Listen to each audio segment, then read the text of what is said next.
जब राष्ट्रपति चुनाव लड़ने के लिए उतर गए थे एक साथ 17 लोग, जब अचानक राष्ट्रपति के निधन से हिल गया था पूरा देश, तब क्या हुआ था?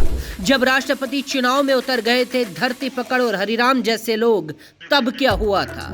कई दशकों से आपने देखा होगा राष्ट्रपति चुनाव में हमेशा 2 ही प्रत्याशी मैदान में होते हैं, लेकिन ये नियम हमेशा से नहीं था। साल 1967 में जब देश में चौथे राष्ट्रपति के चुनाव थे, तब चुनाव लड़ने के लिए 17 प्रत्याशी खड़े हुए थे।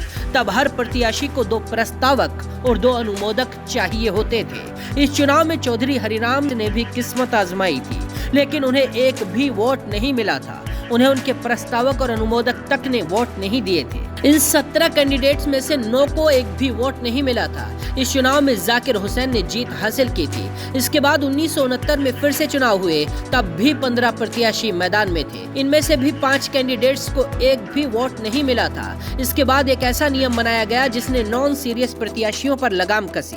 1974 में राष्ट्रपति निर्वाचन एक्ट में बदलाव करके एक नया नियम बनाया गया। इसके तहत राष्ट्रपति चुनाव लड़ने के लिए किसी कैंडिडेट को कम से कम 20 इलेक्टर्स का समर्थन यानी 10 प्रस्तावक 10 अनुमोदक होना जरूरी था। एक इलेक्टर एक ही कैंडिडेट के नाम का प्रस्ताव दे सकता है या अनुमोदन करता है। 20 इलेक्टर्स के नियम के बाद 1974 के राष्ट्रपति चुनाव में सिर्फ 2 ही कैंडिडेट उतरे, लेकिन वक्त के साथ ये नियम भी फीका पड़ गया। 1992 के राष्ट्रपति चुनाव में फिर से 4 कैंडिडेट खड़े हो गए। इनमें चर्चित वकील राम जेठमलानी और काका जोगिंदर सिंह उर्फ धरती पकड़ भी थे, जो चुनाव लड़ने के लिए प्रसिद्ध थे।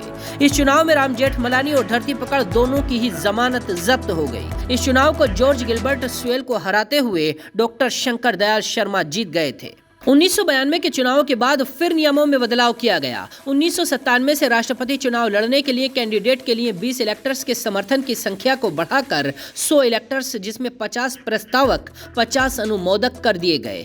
1997 के बाद से अब तक कोई तीसरा कैंडिडेट चुनावी मैदान में वोटिंग की रेस तक नहीं पहुंच पाया है।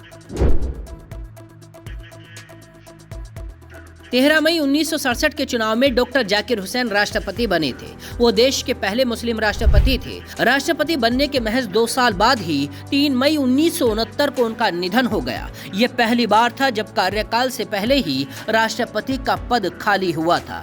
जाकिर हुसैन की मौत ने देश में संवैधानिक संकट पैदा कर दिया। दरअसल संविधान में भी इस बात का जिक्र ही नहीं था कि राष्ट्रपति या उपराष्ट्रपति की अचानक मौत या इस्तीफे से पद खाली होने पर यह जिम्मेदारी कौन संभालेगा। 3 हफ्ते तक राष्ट्रपति का पद खाली रहा और इसके बाद प्रेसिडेंट एक्ट 1969 बनाया गया। इस एक्ट के मुताबिक अगर राष्ट्रपति या उपराष्ट्रपति मौजूद नहीं है या उनकी मौत हो जाए तो सुप्रीम कोर्ट के चीफ जस्टिस राष्ट्रपति के रूप में काम करेंगे। अगर सुप्रीम कोर्ट के चीफ जस्टिस भी मौजूद नहीं है तो सुप्रीम कोर्ट के सबसे सीनियर जज राष्ट्रपति के रूप में काम करेंगे और तभी से ये नियम चला आ रहा है। बाकी खबरों के लिए देखते रहिए जनसत्ता.com।